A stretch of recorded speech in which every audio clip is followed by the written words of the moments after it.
Hi everyone! So let's talk about horror movies, which is a great night talk. So yesterday I watched this movie called VHS, well actually VHS 2.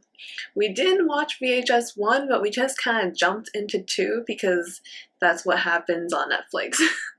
We just saw on Netflix, and a friend of a friend, like one of my friend's friend, had seen this movie and somewhat recommended it to somebody. I don't even know how he fell upon this movie, but we did end up watching it. And I am not a fan of horror movies. I don't mind watching them, but I get scared like crap. I am so scared of horror movies. Like, if I watch a horror movie, I'm definitely gonna have nightmares about it, and all my dreams are gonna eventually turn into nightmares about whatever has happened, and I will be the person getting killed in my dreams because of these movies. So, for the people who don't know the plot line, I'm gonna spoil this movie for you guys, so you guys can fast forward or just skip this video entirely if you don't want to know what this is about.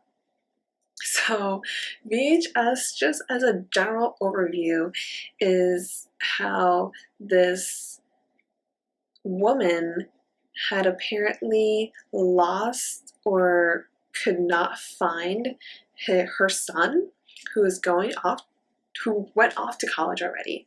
This is what I interpreted it as. I'm not really sure because half the time of the movie, I was either watching it like this, or I was watching it like this, and then I am not even joking. If you ask my roommates, this is literally how I watched most of the movie. Because I just can't handle it. I just can't watch it, or else I see those scenes, it's just gonna get ingrained in my brain, and I'm just gonna keep thinking about it, and it's gonna make me more scared and more paranoid than I already am from just listening to it. So I have to watch the movie that way. But anyways, back to the storyline. So apparently, I think a mom lost son and decided to hire like these two private investigators to try to like investigate this disappearance instead of going to the police and asking them to try to help find her son, which I don't really understand that, but okay, let's just go with that. So this couple, who apparently I think are going out, or maybe they're married, not really sure about their relationship, but they're definitely a couple, went to the dorm and had, when they went to the dorm, they saw like a bunch of like display monitors and TV screens and stuff like that. And then the man decided to let the woman go and watch these VHS tapes while he goes out and investigates like the rest of the dorm to try to find any clues leading up to the disappearance. So the woman pops in some VHS tape and decides to watch it, and apparently this might have cursed her or something along those lines, and she becomes kind of a little crazy the more tapes she watches. And then instead of you watching her watch the tapes, the screen kind of makes you watch the tapes as yourself, like you're literally watching the tape as the movie. So there's like various different VHS tapes with various supernatural events, and each one just creeps me out more and more. And then eventually she sees like this video by the guy who apparently had shot himself in the head but then came back to life, which totally creeps me out. And then he like walked off into another room or something like that, and the webcam was apparently still recording. And just as he just finished killing himself and walked out of the room, you see these two private investigators coming in, like, and the whole story comes to a loop. And basically, at the end, everybody just dies. Except for the immortal people. The immortal people just lives forever, apparently, when you're immortal, which is the definition of being immortal. and it's very creepy. And even after that, my roommate decides to tell us the story of Silent Hill because she had just finished watching that scary movie right before we watched this scary movie. So at the end, I've just been creeping out all over the place to the point where we actually had a sleepover right outside in our lounge area.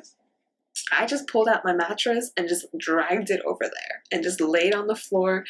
And my roommate slept with me, and my other roommate dragged out her mattress. So it was actually kind of fun in the end because we never done that before. We all just usually sleep in our own rooms.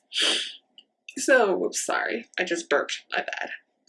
Oh, I'm burped again. I'm sorry. I'm a little gassy for some reason.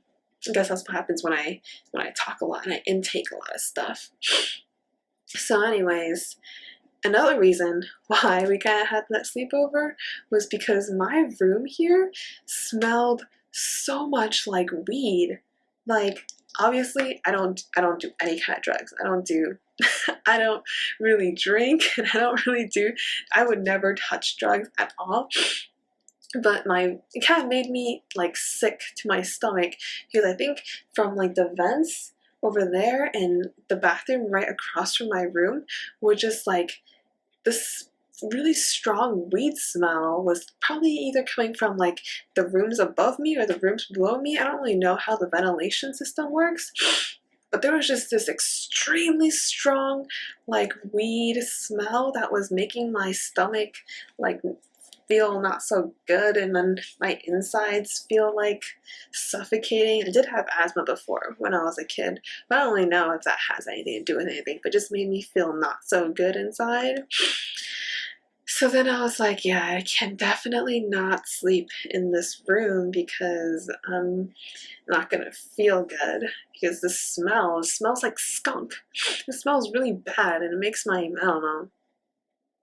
No, I mean, like, for people who have tried weed and like it in legalized areas, then good for you. But it just doesn't smell very nice to me. And then I opened all my windows, and by the next morning, everything was gone. It was all cleared out, and I haven't smelled that smell yet. Maybe because people are going out and not smoking so much anymore. So lucky for me. Well, thank you guys for listening, and Lumpy Space Princess thanks you as well. And I hope you guys have a great night if you stuck with me for this long. I hope you have a wonderful and beautiful morning tomorrow. Good night.